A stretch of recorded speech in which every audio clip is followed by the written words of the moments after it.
চিন্ময় কৃষ্ণ দাস ব্রহ্মচারী। তিনি একটি চক্রান্তের শিকার হয়ে দীর্ঘদিন কারাবন্দী আছেন এবং সে অবস্থায় তিনি অসুস্থ। তিনি তার মতো যোদ্ধা আমাদের জন্য বড়ই প্রয়োজন, সনাতন ধর্মকে টিকিয়ে রাখার জন্য। কোনো গোষ্ঠী বা কোনো সংগঠনের পক্ষ থেকে নয়, সকল সনাতন ধর্মাবলম্বীদের অগ্রণী ভূমিকা পালন করার জন্যই তার আজকে এই দুর্দশায় পড়তে হয়েছে। তিনি ইচ্ছা করলে নিজে ভালো থাকতে চাইলে অনেক ভালো থাকতে পারতেন। যেহেতু তিনি সবার মঙ্গল চেয়েছেন, সবার কল্যাণ চেয়েছেন, তাই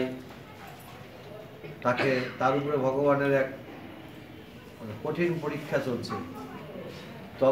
তদবস্থায় তিনি সেই কারাবন্দী অবস্থায় অসুস্থ হয়ে পড়েছেন এবং অসুস্থতার চিকিৎসাধীন আছেন। তো আমরা আজকের রূপসা মন্দিরে মায়ের পাদপদ্মে সকলেই যার যার কল্যাণ কামনায় যেমন পুষ্পাঞ্জলি দিলাম, প্রার্থনা করছি, ঠিক তেমনি করেই চিন্ময় কৃষ্ণ দাস ব্রহ্মচারীর সুস্থতা এবং তার সেই কারাবন্দী থেকে মুক্তির জন্যে ভগবান শ্রীকৃষ্ণ যেমন যোগমায়াকে পাঠিয়েছিলেন তার জন্মের সময় সকলকে নিদ্রিত রেখে তাকে সেই দেবকীর ঘরে, দেবকীর সেই সুস্থ অবস্থায় যেন মা যশোদার ঘরে নিয়ে যেতে পারে, সেই জন্যে তেমনি করেই যোগমায়া আবার জাগ্রত হোক, যোগমায়ার আবির্ভাব ঘটুক সেই কারাগারে, এবং চিন্ময় প্রভু সকল নিদ্রা অবস্থাকে জাগ্রত করে, অর্থাৎ সকলকে নিদ্রিত করে তিনি আবার সেই মা যশোদার ঘরে চলে আসুক। এই জানুয়ারির 2 তারিখে তার জামিন শুনানি নিমিত্তে আমরা সকলেই তদুপলক্ষে আজকের এই সমবেত ভক্তি প্রার্থনা করি। আমি আমার নিজের উদ্যোগে, নিজের আবেগ প্রবণ হয়েই বলছি কথাগুলি।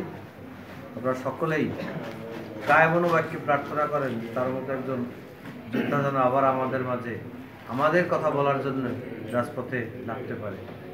কিতা তু দুষ্কৃতা কর্মা বশ্চুতং কেশবং বিষ্ণু হরিসত্যং জনার্দন নারায়ণ চৈব এতন্নায়ষ্টকং দ্বিসন্ধ্যা চ পঠেন নিত্যং পাপস্তস্য নবিদ্যতে দুষণ্যক্ষয়ং জাতি সুস্বপ্ন ভবেৎ গঙ্গায়াং মননং চৈব দৃঢ়ভক্তিশ্চ কেশবে ব্রহ্মাবৃ ব্রহ্মবিদ্যা তস্মনিত্যং পঠেন্নর ইতি শ্রীব্রহ্মপুরাণে বিষ্ণুনাম অষ্টকং স্তোত্রং সমাপ্তম।